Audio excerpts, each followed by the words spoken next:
இன்னைக்கு நம்ம பார்க்க போற டாபிக் டிமாண்ட் பேஜிங்.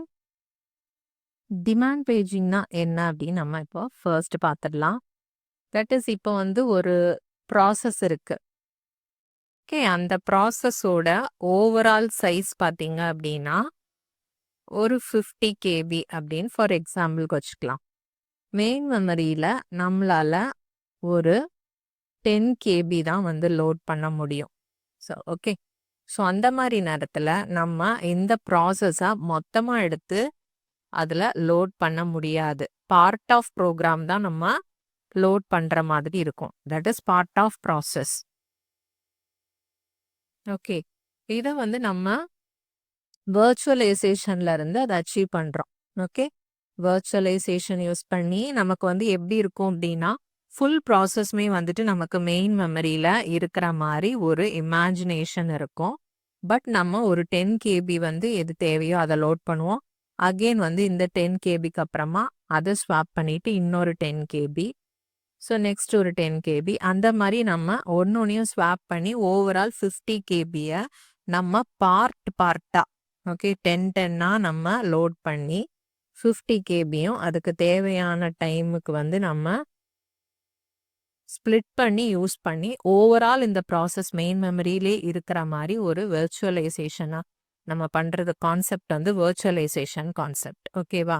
ஸோ இதில் என்ன ஒரு இஷ்யூ அப்படின்னா என்ன டைமில் வாட் டைம், ஓகே, என்ன டைமில் வந்து நமக்கு என்ன part, that is what part of process வந்து தேவை அப்படிங்கிறது நமக்கு தெரியாது. ஓகே, அதை டிசைட் பண்ணணும். ஸோ அதுக்காக நம்ம என்ன யூஸ் பண்ணுறோம் அப்படின்னா தான் டிமாண்ட் பேஜிங். ஓகே, ஓவரால் போயிட்டு நம்மளால ஒரு ஏதாச்சும் ஒரு 10 கேபி எடுத்துட்டு நம்ம ரேண்டமாக செலக்ட் பண்ணி மெயின் மெமரியில் லோட் பண்ண முடியாது. ஸோ அதுக்காக என்ன தேவை அப்படிங்கிறதுக்காக தான் நம்ம டிமாண்ட் பேஜிங் அப்படிங்கிற கான்செப்ட் வந்து நம்ம யூஸ் பண்ணுறோம். ஸோ டிமாண்ட் பேஜிங்னா என்ன அப்படின்னா இப்போ வந்து மெமரியில் வந்து நமக்கு தட் இஸ் வந்து சிபியு வந்து எக்ஸிக்யூட் பண்ணிட்டே இருக்கும்போது அது கேட்கும் இந்த ப்ராசஸோட இந்த பேஜ் வந்து நமக்கு தேவை அப்படி. ப்ராசஸ் வந்து நம்ம என்ன பண்ணியிருப்போம், ஒரு ப்ராசஸையும் ஒரு பேஜாக நம்ம ஸ்ப்ளிட் பண்ணி வச்சுருப்போம் இல்லையா? P0, P1, P2 அந்த மாதிரி ஸ்ப்ளிட் பண்ணி வச்சுருப்போம். ஸோ சிபியு எக்ஸிக்யூட் ஆகிட்டே இருக்கும்போது சிபியு சொல்லும் P2 வந்து தேவை அப்படின்னு சொல்லிச்சு அப்படின்னா நமக்கு வந்து இந்த செகண்டரி மெமரியில் ப்ராசஸ் வந்து மொத்தமாக இருக்கும். ஓகே, செகண்டரி மெமரியில் வந்து மொத்தமாக இருக்கும். மெயின் மெமரி தட் இஸ் ரேமில் வந்துட்டு நம்ம எது தேவையோ அதை வந்து லோட் பண்ணிப்போம். ஸோ எது தேவை அப்படிங்கிறத டிசைட் பண்ணுறது based on demand. Okay, CPU வந்து எக்ஸிக்யூஷன் நடக்கும்போது ப்ராசஸோட பேஜ் 2 எனக்கு தேவை அப்படின்னா அந்த பேஜ் 2 எடுத்து மெயின் மெமரியில் லோட் பண்ணி நம்ம எக்ஸிக்யூட் பண்ணுவோம்.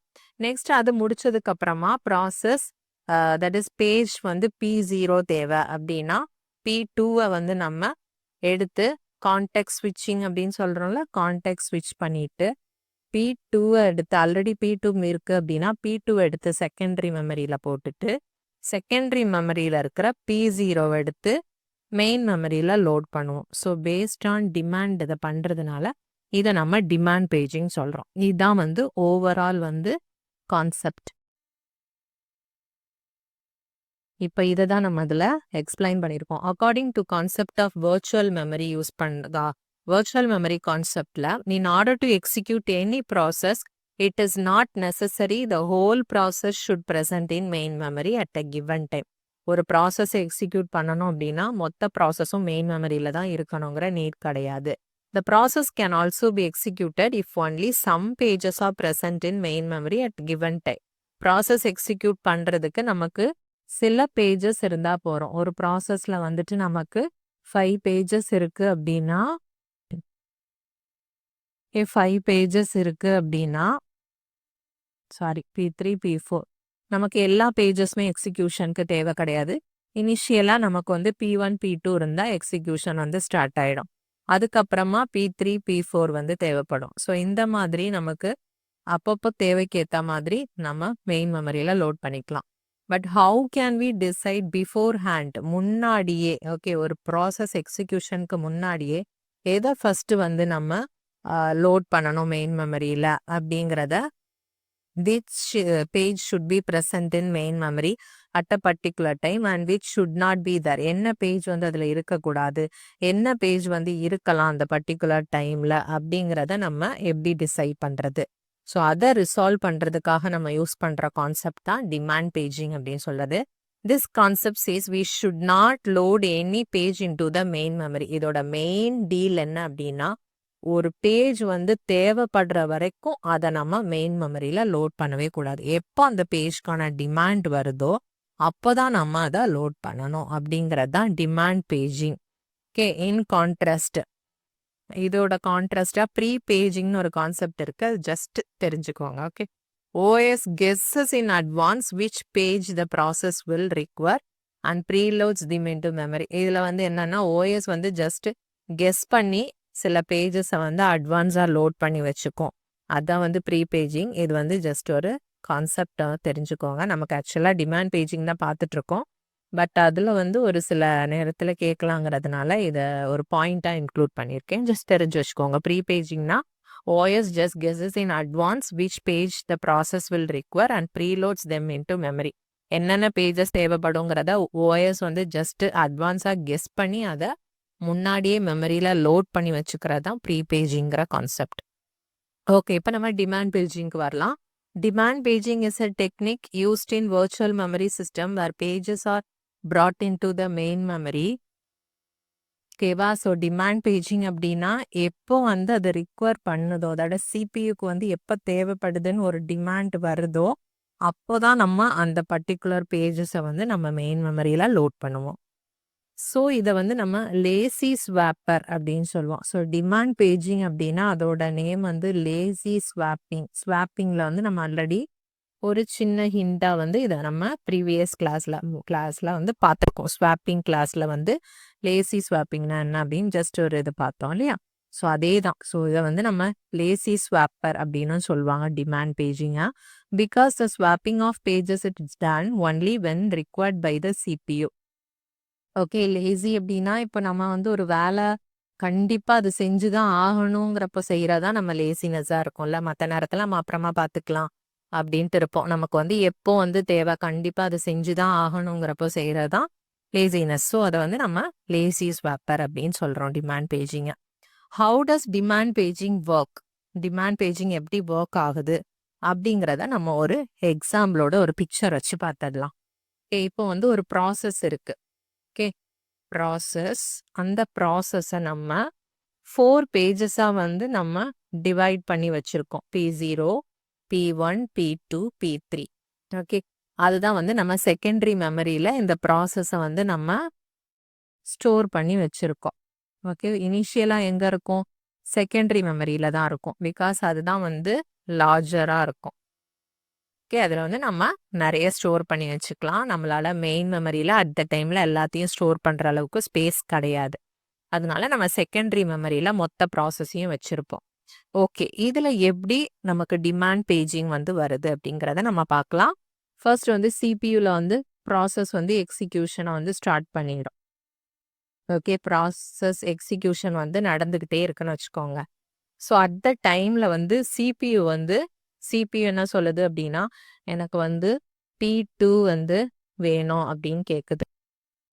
ஓகே, ப்ராசஸ் P2 வந்து வேணும் அப்படிங்கிற ஒரு ரிக்வெஸ்ட் வந்து அதுக்கு எக்ஸிக்யூஷனுக்கு P2 வந்து தேவை. That is demand. Okay, demand பண்ணுது. சிபியூ வந்து ப்ராசஸ் இல்லை, ப்ராசஸோட page P2. Okay, page P2 வந்து தேவை, அதை லோட் பண்ணணும் அப்படின்னு ஒரு ரிக்வெஸ்ட் வருது. ஸோ ஃபர்ஸ்ட் வந்து நமக்கு தேவையான பேஜை எங்கே போய் பார்ப்போம் அப்படின்னா பேஜ் டேபிளில் போய் பார்ப்போம். பேஜ் டேபிளில் என்ன இன்ஃபர்மேஷன் இருக்கும்? பேஜ் நம்பர் இருக்கும், தென் அதுக்கான கரஸ்பாண்டிங் ஃப்ரேம் நம்பர் இருக்கும். ஓகே, அந்த ஃப்ரேம் நம்பரில் போயிட்டு அது மெயின் மெமரியிலேருந்து ஃபெச் பண்ணி எடுத்துக்கும் பேஜ் டேபிளில் இருந்துச்சு அப்படின்னா. ஓகே, ஸோ இப்போ இந்த இடத்துல P2 கேட்டிருக்கு. இது வந்து பேஜ் டேபிளில் ரெஃபர் பண்ணும். P1, P3 தான் இருக்குது. P2 இந்த இடத்துல மிஸ் ஆகுது. ஸோ வந்து பேஜ் வந்து மிஸ் ஆகுது அப்படிங்கிறப்போ நெக்ஸ்ட் என்ன பண்ணோம் அப்படின்னா ஓஎஸ்க்கு வந்து இன்ஃபர்மேஷன் பாஸ் பண்ணோம். தட் இஸ் வந்து இதோட எக்ஸிக்யூஷன் வந்து நடக்காது. ப்ராசஸ் எக்ஸிக்யூஷன் வந்து நடக்கிறதுக்கு P2 தேவை. இந்த இடத்துல P2 வந்து மெயின் மெமரியில இல்ல. ஸோ வந்து ஓஎஸ்க்கு வந்து இன்ஃபர்மேஷன் ஆகுது. ஸோ இன்டரப்ட் ஆயிடும். ஓகே. இன்டரப்ட் நடக்கும்போது நம்ம ஆல்ரெடி பார்த்துருக்கோம் இல்லையா? கான்டெக்ஸ்ட் ஸ்விட்சிங் வந்து நடக்கும். கான்டெக்ஸ்ட் ஸ்விட்சிங் தட் இஸ் வந்து இந்த ப்ராசஸ் வந்து இப்போ ரன் ஆக முடியாது. பிகாஸ் வந்து இதோட பேஜ் வந்து அவைலபிளா இல்ல. இப்போ இந்த ப்ராசஸ் சம் ஏன்னு வச்சுக்கலாம். ஓகே. இந்த ப்ராசஸ் ஏ வந்து இப்போ எக்ஸிக்யூட் ஆகும்போது இதுக்கான தேவைப்படுற பேஜ் 2 வந்து அது ரிக்வெஸ்ட் பண்ணது. அது வந்து மெயின் மெமரியில வந்து இல்ல. ஸோ அதுக்கு நெக்ஸ்ட் அதை மெயின் மெமரியில கொண்டு வரது வரைக்கும் நமக்கு சில டைம் தேவைப்படும்.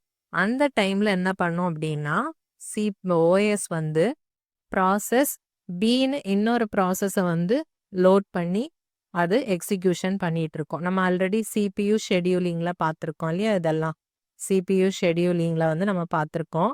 ஸோ ஒரு ப்ராசஸ் ரன் ஆகிட்டே இருக்கும்போது அது பர்டிகுலர் பேஜ் வந்து இல்லை அப்படின்னா அதை வந்து வெயிட்டிங் கியூவில் வந்து போட்டுரும் இந்த ப்ராசஸை. ஓகே. வெயிட்டிங் கியூவில் ப்ராசஸ் ஏயை போட்டுட்டு இன்னொரு ப்ராசஸ் எடுத்து சிபியு வந்து எக்ஸிக்யூஷனை ஸ்டார்ட் பண்ணிடும். பிகாஸ் சிபியு ஐடிலாக இருக்காதுல்ல, அதுக்கு தேவையான அந்த இன்ஃபர்மேஷன் கிடைக்கிறது வரைக்கும் அது இன்னொரு ப்ராசஸை எக்ஸிக்யூஷன் வந்து பண்ணிட்டு இருக்கோம். ஓகே. இது வந்து one side by CPU side. இப்போ ஸோ இன்டரப்ட் ஆனதுக்கு அப்புறமா ஓஎஸ் என்ன பண்ணும் அப்படின்னா பேரலா இந்த பேஜ் P2 வந்து எனக்கு தேவை அப்படிங்கிற அந்த இது செகண்டரி மெமரிக்கு டிமாண்ட் வந்து போகும். ஓகே. பேஜ் P2 வந்து தேவைங்கிற டிமாண்ட் போகும்.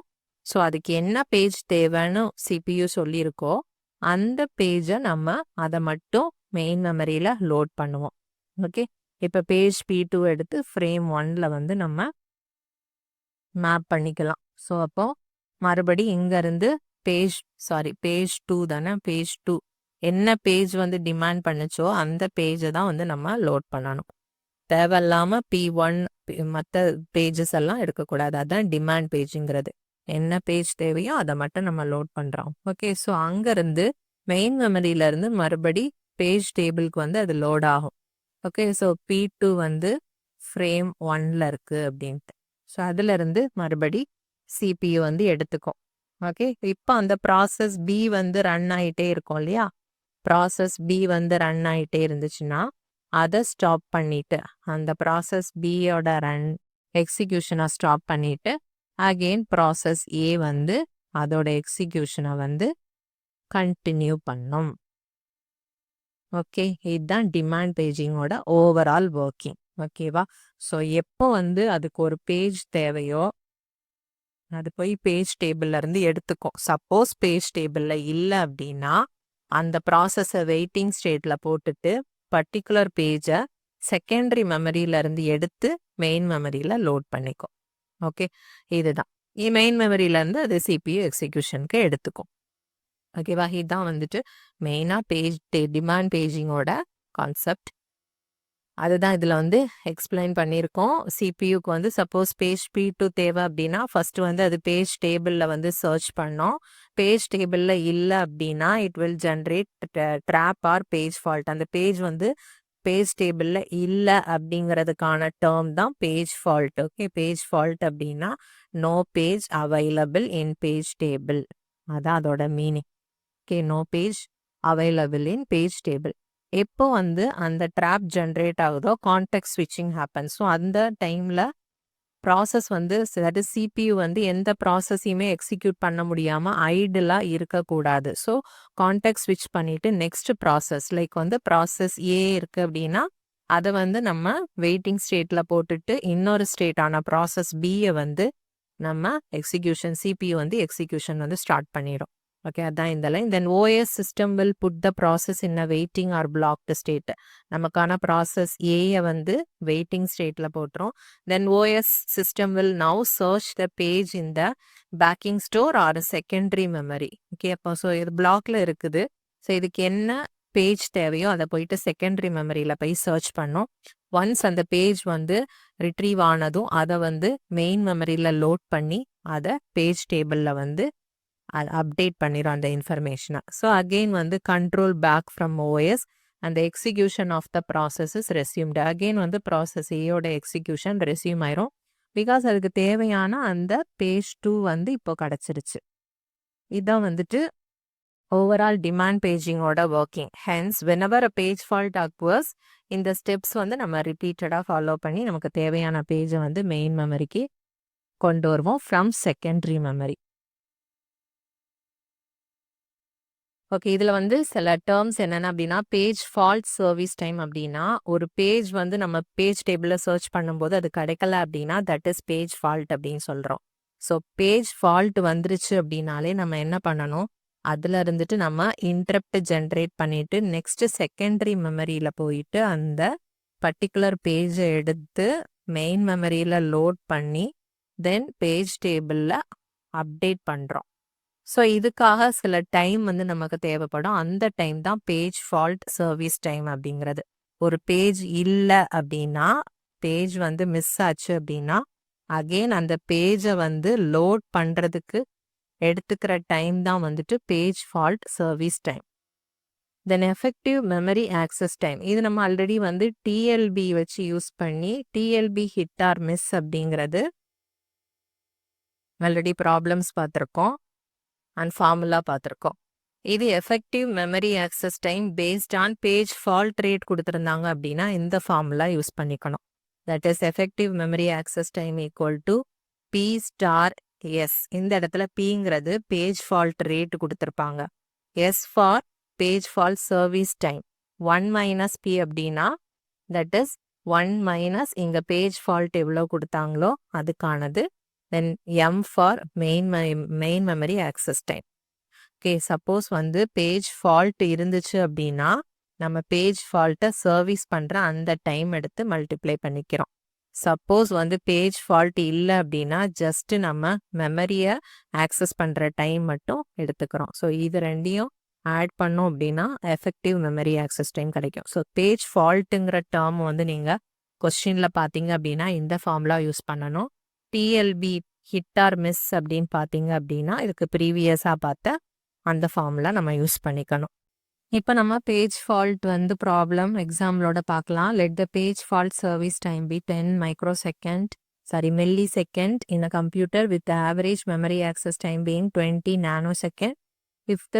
If one page fault is generated for 10⁶ memory access, what is the effective access time for memory? Answer வந்து நானோ செகண்டில் இருக்கிறதுனால நம்ம எல்லாத்தையுமே நானோ செகண்ட்க்கு வந்து கன்வெர்ட் பண்ணணும். ஸோ ஃபர்ஸ்ட் வந்து 10 ms அப்படின்னு கொடுத்துருக்காங்க. மில்லி அப்படின்னா மில்லினா 10⁻³ ஞாபகம் வச்சுக்கோங்க. Okay, 10⁻³ milli.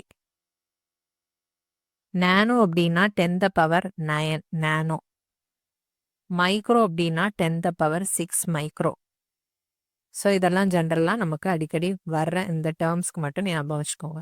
ஸோ ஒரு மில்லியிலிருந்து நம்ம நானோக்கு கன்வெர்ட் பண்ணணும் அப்படின்னா 10⁻6 வந்து நம்ம அது கூட ஆட் பண்ணால் போதும். ஓகே, ஸோ இப்போ வந்து இதில் 10 மில்லி செகண்ட் கொடுத்துருக்காங்க. ஸோ 10⁻6 மில்லிக்கு வந்து என்ன அப்படின்னா 10⁻−3. சாரி, இது வந்து மில்லி செகண்ட்லேயே கொடுத்ததுனால நம்ம இதை ஆட் பண்ண வேண்டாம். 10 × 10⁻6 மட்டும் நம்ம மல்டிப்ளை பண்ணால் போதும். ஓகே, ஒன் செகண்ட் சொல்கிறேன். மில்லி செகண்ட்லேருந்து நானோ செகண்ட்க்கு கன்வெர்ட் பண்ணுறதா இருந்தால் இன்ட்டு 10⁻6 வந்து நம்ம கூட மல்டிப்ளை பண்ணணும். ஓகே, மில்லி செகண்ட் எவ்வளோ கொடுத்துருக்காங்க? சப்போஸ் 1 மில்லி செகண்ட் அப்படின்னா 10⁻6 நானோ செகண்ட் அப்படின்ட்டு அர்த்தம். Okay, equal to 10⁻6 nano second. இதுதான் வந்து அந்த கன்வர்ஷனுக்கு நம்ம யூஸ் பண்ணுறது, மில்லி டு நானோ. இப்போ வந்து இங்கே 10 மில்லி செகண்ட் அப்படின்னு கொடுத்துட்டாங்க. So 10 milli second equal to நம்ம வந்து என்ன பண்ணணும், இந்த 10 கூட 10⁻6 ஆட் பண்ணணும், மல்டிப்ளை பண்ணோம் அப்படின்னா 10⁻7 நானோ செகண்ட். அதுக்கான கரஸ்பாண்டிங் வேல்யூ வந்து கிடச்சிரும். பிகாஸ் இங்கே 10th இது 1ன்னு அர்த்தம். ஸோ கோஷியன்ட்ல பவரில் இருக்கிற ரெண்டையும் நம்ம ஆட் பண்ணோம் அப்படின்னா 10⁻7. ஓகே, பவரில் இருக்கிற ரெண்டையும் ஆட் பண்ணோம், மல்டிப்ளிகேஷன்னா ரெண்டையும் ஆட் பண்ணணும். ஸோ 10⁻7 நானோ செகண்ட் அப்படின்ட்டு வந்துடும். சப்போஸ் வந்து இன்னும் உங்களுக்கு டீட்டெயிலாக தரணும் அப்படின்னா மில்லி அப்படின்னா -3, நானோ அப்படின்னா -9. ஓகே, நமக்கு கொஸ்டினில் வந்து இப்போ 10 மில்லி செகண்ட் அப்படின்னு கொடுத்துருக்காங்க. That is 10 the power -3. இப்போ நானோவா நம்ம மாற்றணும் அப்படின்னா 10 the power -9ஆல் அதை டிவைட் பண்ணணும். Okay, so that is equal to 10 the power -3. இந்த -9 மேலே வரும்போது +9 ஆகிடும். So 10 the power 6. ஓகே, 6 கூட நம்ம மல்டிப்ளை பண்ணுறது இப்படி தான் வருது. ஸோ நீங்கள் இவ்வளோ பண்ணி கண்டுபிடிக்கிறதுக்கு milli second to nano second அப்படின்னா டைரக்டாகவே நம்ம இது மாதிரி 10 the power 6 வந்து மல்டிப்ளை பண்ணால் போதும். மில்லி செகண்ட் கூட என்ன வேல்யூ கொடுத்துருக்காங்களோ அது கூட மல்டிப்ளை பண்ணால் போதும். ஸோ நமக்கு 10 மில்லி செகண்ட் அப்படிங்கிறதுனால 10 × 10 the power 6 அப்படிங்கிறப்போ 10 the power 7 நானோ செகண்ட் அப்படின்ட்டு கிடச்சிருச்சு. ஸோ இப்போ நம்ம கொஸ்டின்ல இருக்கிற ஃபார்முலா வச்சு நம்ம பார்க்கலாம்.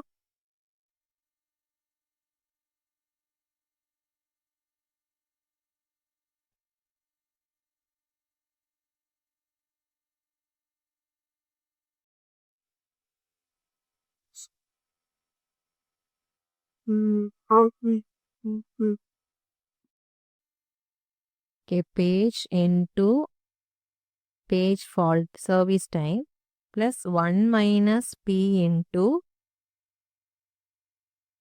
memory access time. இங்க வந்து நமக்கு page fault rate என்ன கொடுத்துருக்காங்க? 10 the power 6. Okay, so for 1 page fault அப்படிங்கிறதுனால நம்மளோட ரேட் வந்து for 1 page fault 10 the power 6 memory access நடக்குது. ஓகே, ஸோ இதான் வந்து page fault rate into service time நமக்கு எவ்வளவு 10 மில்லி செகண்ட். 10 மில்லி செகண்டை நம்ம எப்படி மாற்றி வச்சுருக்கோம்? 10 the power 7 நானோ செகண்டுக்கு மாற்றியாச்சு. பிகாஸ் இதுவும் நானோ செகண்டில் தான் இருக்குது, ஆன்சரும் நானோ செகண்டில் தான் இருக்குது. So 10 the power 7 nano second plus 1 minus into okay memory access time நமக்கு வந்து இங்கே எவ்வளோ கொடுத்துருக்காங்க? 20 நானோ செகண்ட். ஸோ 20. ஓகேவா, இப்போ நம்ம இதை கேன்சல் பண்ணோம் அப்படின்னா இந்த 6 வந்து மேலே வந்துருச்சு அப்படின்னா 1. ஓகே, இதை கேன்சல் பண்ணோம் அப்படின்னா 10 வந்துடும். ஸோ 10 ப்ளஸ் 1 மைனஸ் இது கொஞ்சம் டீட்டெயிலாக எழுதணும் அப்படின்னா 10 the power 6 இல்லையா? ஸோ 10 the power இதுனா 10 the power 1 2 3 4 5 6. ஓகேவா, 1 by இந்த மாதிரி 10 the power 6 எழுதிட்டோம் அப்படின்னா இன்டூ 20ன்னு வச்சுக்கோங்க. ஸோ 10 ப்ளஸ் 1 மைனஸ் இந்த மாதிரி வந்துச்சு அப்படின்னா நமக்கான ஆன்சர் என்ன? 0 0 0 0 0 1. Okay, star 20. ஸோ 10 ப்ளஸ் இது வந்துச்சு அப்படின்னா தட் இஸ் 0.000009 ஸ்டார் 20 வரும். இது நியர்லி வந்து 1ஓட வேல்யூ மாதிரி நம்ம எடுத்துக்கிட்டா 10 ப்ளஸ் இது வந்து ஒரு நெகோஷியபிள் மாதிரி நம்ம எடுத்துக்கலாம் இல்லையா? ரொம்ப சின்ன வேல்யூனால 1ல் விட கம்மியாக இருக்கிறதுனால நம்ம அதை நெகோஷியபிளாக எடுத்துட்டோம் அப்படின்னா ஸ்டார் 20. ஸோ 1 × 20ங்கிற மாதிரி நம்ம எடுத்துக்கலாம். 20ங்கிறப்போ ஆன்சர் வந்து நியர்லி ஈக்குவல் டு 30 இருக்கிறதுனால நமக்கு 30 நானோ செகண்ட் தான் ஆன்சராக இருக்கும். ஓகேவா, இந்த மாதிரி தான் நம்ம பேஜ் ஃபால்ட் வந்து நம்ம கண்டுபிடிக்கிறது.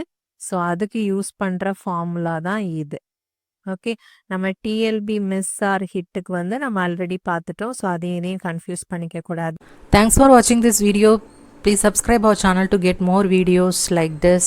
Also share it with your friends. Please post your valuable feedback in the comment section. Thank you everyone.